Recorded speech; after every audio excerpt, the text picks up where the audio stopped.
ভাই আইফোন আমার কিনতে মন চাই। বাবার একদিন বলছিলাম, বাবা আমার একটা আইফোন কিনে দিবা। বাবা আমার দিকে তাকিয়ে বলতেছে, বাবা তোর একটা ফোন কিনে দিতে খুব ইচ্ছা করে, কিন্তু আমি 400-500 টাকা কামাই করি, রিক্সা চালাই, তোর আইফোন কিভাবে কিনে দেই?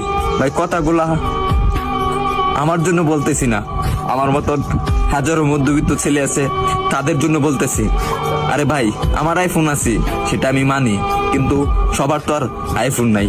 কিছু পোলাপান আছে নতুন নতুন শার্ট পরে, নতুন নতুন প্যান্ট পরে, নতুন নতুন সানগ্লাস পরে, 2 দিন পরে পরে আইফোন পাল্টায়।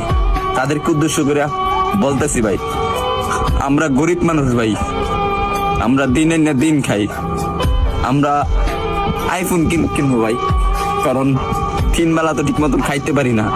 পরে হঠাৎ একদিন বাবা কষ্ট করে প্রতিদিন 100 টাকা করে জমায়া একদিন আমাকে 14,000 টাকা দিল।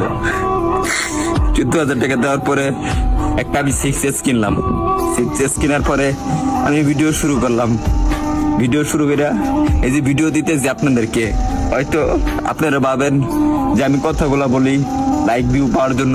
না রে ভাই, সবার জীবনে একটা কষ্টের একটা গল্প থেকে, কাহিনী দেখে, আর আমি যেগুলা বলি রে ভাই এগুলা বাস্তবই বলি।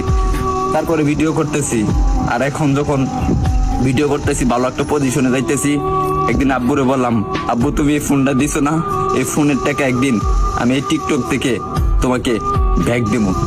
ভাই আপনারা যদি ভালো না বাসেন, সাপোর্ট না করেন ভাই, তাহলে সামনে আগে যেতে পারবো না রে ভাই কখনো। আপনারা একটু ভালোবাসা দেন, তাহলে আমি একদিন অনেক বড় হবো ভাই।